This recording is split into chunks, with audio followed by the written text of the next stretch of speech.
تعالوا نقول لكم حقيقة الخرافات اللي أغلب الناس مصدقاها، حاجات جديدة وهتفاجئكم.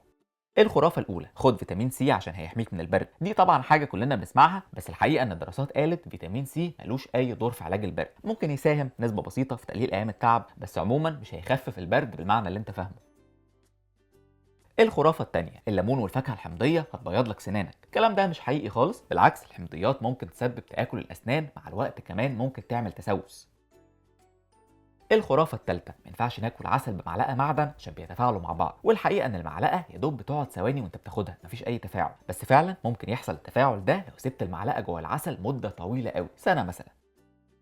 الخرافة الرابعة: مشروب الغازي مع الأكل هيخليك تهضم أسرع. طبعا مش صح، لأن المشروبات الغازية ولا بتهضم ولا حاجة، بالعكس ممكن تزود أعراض زي الحموضة، ارتجاع المريء، والانتفاخ. الخرافة الخامسة: كلمة خالي من الدهون يعني أكل صحي على طول. طبعا مش حقيقي، لأن سحب الدهون بياخد معاه عناصر تانية مهمة للجسم، ده غير أصلا إن في أنواع دهون صحية مفيدة جدا كلنا محتاجينها.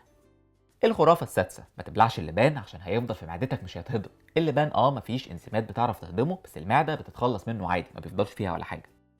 الخرافة السابعة: الإنسان محتاج 8 كوبايات مية في اليوم. والحقيقة إن احتياجك للمية بيفرق حسب درجة نشاطك، صحتك، والمكان اللي أنت عايش فيه. الخرافة التامنة: طرقعة الإيد ممكن تسبب لك التهاب مفاصل. الدكاترة قالوا إن ده مش حقيقي، إن الصوت اللي بيحصل ده سببه خروج الغازات من السائل اللي بين المفاصل، ودي حاجة مش مضرة خالص. الخرافة التاسعة: العسل بديل صحي للسكر. هو فيه مواد مفيدة، مضادات بكتيريا، مضادات أكسدة، بس هو برضه سعراته الحرارية عالية قوي ولازم تاكله بحساب. الخرافة العاشرة: انت محتاج تشرب لبن عشان جسمك ياخد الكالسيوم اللي محتاجه. الحقيقة ان نفس كمية الكالسيوم ممكن تاخدها من البروكلي، خصوصا للناس اللي بتتعب من اللبن. الخرافة ال11: لو كلت تفاحة في اليوم مش هتروح لدكتور ابدا. ده طبعا كلام مش صحيح، بس ممكن نقول انك لو كلت كميات متوازنة ومتنوعة من الفاكهة كل يوم هتحميك فعلا من امراض كتير.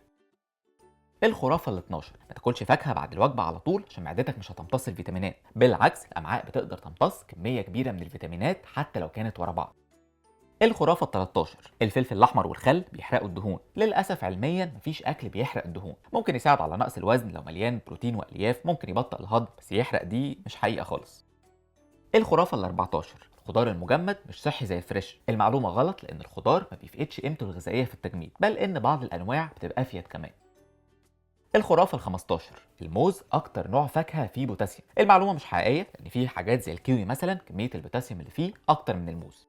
الخرافة 16: الكافيين فيه نسبة إدمان. المعلومة مش صحيحة، لأن بنحتاج الكافيين مرة واثنين وثلاثة عشان نفوق، بس اعتماد الجسم عليه ما بيوصلش لمرحلة الإدمان، ولو بطلته هتقري في يومين ثلاثة كده ولا حاجة وترجع لطبيعتك عادي. لو عجبتكم الحلقة اعملوا لها لايك وشير، وقولوا لنا في التعليقات عايزين تعرفوا ايه تاني الحلقات الجاية.